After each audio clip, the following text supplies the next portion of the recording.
Hello दोस्तों, welcome to technical अड्डा। तो अभी आपको अब तक बेसिकली आप मैनुअली टाइप करते आए होंगे डेट, जैसे 1/12/2025, 2/12/2025, 3/12/2025। तो मैनुअली टाइप नहीं करना है अब आपको।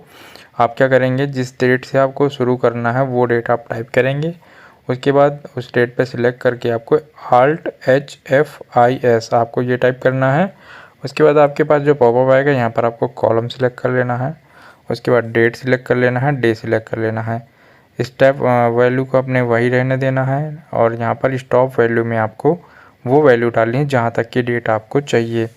तो आप देखिए यहाँ पर 31/12/2025 तक चाहिए, तो आप 31/12/2025 डाल के जैसे ही हमने ओके करा तो यहाँ पर हमारी डेट फिल हो गई। तो देख सकते हैं मैनुअली एक एक करके टाइप करने में बहुत समय लगता है, इसमें हमें समय नहीं लगा है। तो ये बहुत ही ईजी ट्रिक है। वीडियो पसंद आई तो लाइक करें, ऐसी वीडियोज हम लेकर आते रहते हैं। ऐसी वीडियोज के लिए जुड़े रहिए हमारे साथ। चैनल पर तो सब्सक्राइब जरूर कर लें।